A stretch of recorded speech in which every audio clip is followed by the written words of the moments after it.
एक बार की बात है, कुछ गिद्धों का झुंड शिकार की तलाश में उड़ते उड़ते एक ऐसे टापू पर जा पहुंचता है जो समंदर के चारों तरफ से घिरा हुआ था।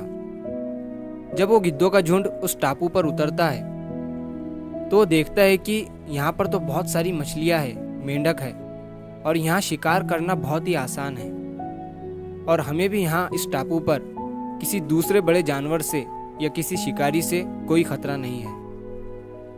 तो वो गिद्ध वहाँ उस टापू पर भरपेट मछलियाँ, मेंढक और केकड़े खाते हैं और 2 दिन तक वो सारे गिद्धों का झुंड उसी टापू पर रुका रहता है। अब सारे गिद्धों को वो जगह बहुत पसंद आ गई थी और उन गिद्धों में से किसी का भी मन उस जगह को छोड़कर जाने का नहीं था, क्योंकि उन गिद्धों को शिकार करने के लिए ज़्यादा मेहनत नहीं करनी पड़ रही थी। सारा सब कुछ उन्हें बिना मेहनत के उस टापू पर ही मिल रहा था और वो सारे गिद्ध उस टापू पर बहुत ऐश कर रहे थे। तभी उनमें से एक बूढ़ा गिद्ध उन सभी को उस टापू पर से वापस चलने को कहता है, लेकिन कोई भी गिद्ध उस टापू को छोड़ना नहीं चाहता था। इसीलिए उस बूढ़े गिद्ध को सभी गिद्धों ने वापस चलने के लिए मना कर दिया। उस बूढ़े गिद्ध ने उन्हें बहुत समझाया, लेकिन कोई भी वापस चलने के लिए राजी नहीं हुआ। अब बूढ़ा गिद्ध अकेला उस टापू से चला जाता है और तकरीबन जब 1 साल के बाद वो बूढ़ा गिद्ध उस टापू पर वापस आया तो उस टापू का नज़ारा बहुत ही भयानक और दर्दनाक हो चुका था। जहाँ देखो वहाँ गिद्धों की लाशें पड़ी हुई थी और कुछ गिद्ध घायल पड़े हुए थे। ये देखकर वो बूढ़ा गिद्ध हैरान हो गया और उसने एक घायल गिद्ध से पूछा कि तुम्हारी ऐसी हालत किसने की। तो उस घायल गिद्ध ने बताया कि आपके जाने के बाद हम सब इस टापू पर बड़े ही मज़े की ज़िंदगी जी रहे थे, लेकिन अचानक एक दिन एक बड़ा जहाज़ इस टापू पर आया और उस जहाज़ से बहुत सारे चीते बाहर निकले।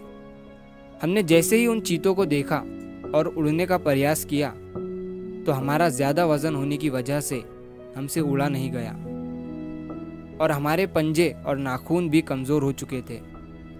इसी वजह से उन चीतों ने हमारा शिकार करना शुरू कर दिया।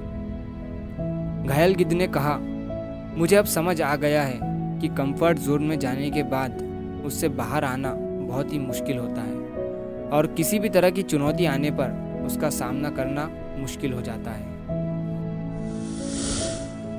दोस्तों, इस कहानी से हमें ये सीख मिलती है कि जो लोग कंफर्ट जोन को अच्छा समझते हैं, बाद में वही कंफर्ट जोन उनके लिए मुश्किल बन जाता है।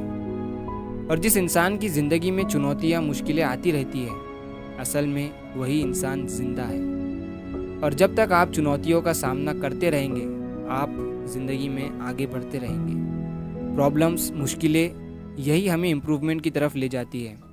जिसकी ज़िंदगी में प्रॉब्लम्स नहीं, उसकी ज़िंदगी में इम्प्रूवमेंट नहीं।